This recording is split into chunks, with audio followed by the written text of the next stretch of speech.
Hello students, today we will see something about the high temperature superconductors or high temperature superconductivity. In short, it is called HTSC. Since critical temperature is very low, so it does not found any application. We have seen earlier in our lectures that the critical temperature of a conductor to become a superconductor is very low. Although in laboratories this temperature can be achieved, but in practical purposes or for practical purposes this very low temperature does not has any meaning. So and it has been found that highest value of Tc known until 1986 was about only 23 Kelvin. Z. Badnours and A. Miller discovered a cuprate, that is a mixed oxide of barium, lanthanum and copper system was had a critical temperature of about 35 Kelvin.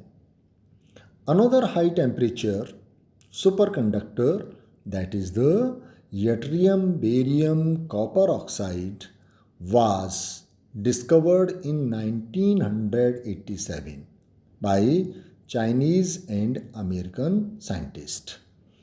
The formula of this high temperature superconductor was YBA2CU3O7-X, where X is having the value less than 0.1.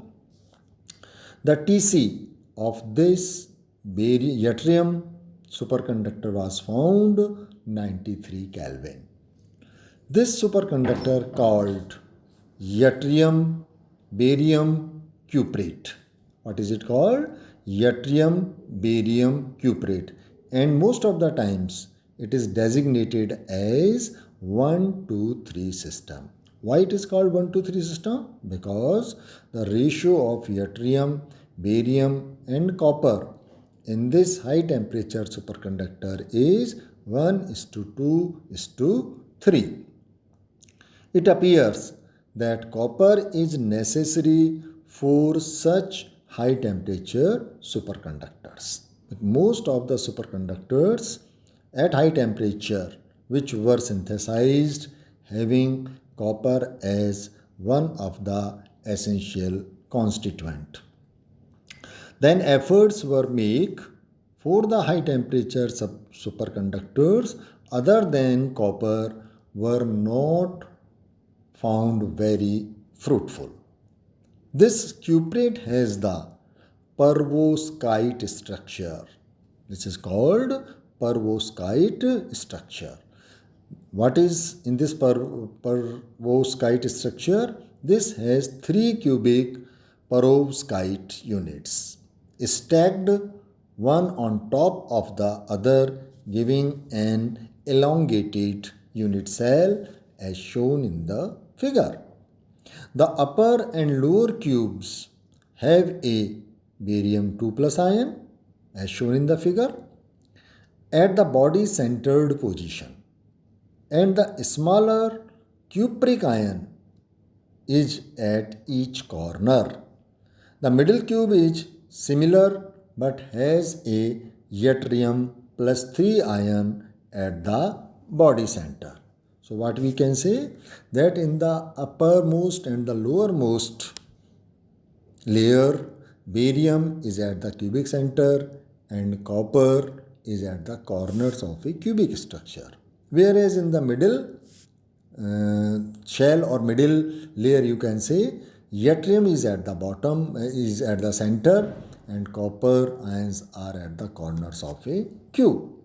A perovskite structure has the formula AbO3, and the stoichiometry of this compound would be YBA2Cu3O9. Since the actually found formula is YBA2CO3O7-X there is a massive deficiency of oxygen, that is about 25% of oxygen sites are vacant.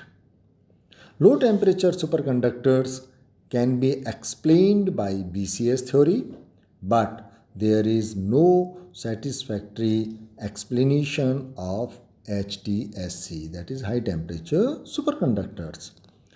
But we may consider the following points for a high temperature superconductor, that is, many hot superconductors have copper which is known to exist in three oxidation states: plus 1 oxidation state, plus 2 oxidation state, and plus 3 oxidation state.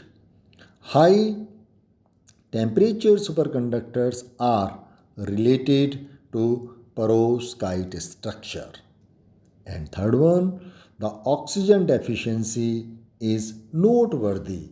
X-ray diffraction shows that vacancies created by oxygen are well ordered.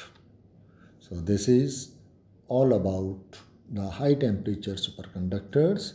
On next turn, we will study something more about the high temperature superconductors and their applications. Thank you.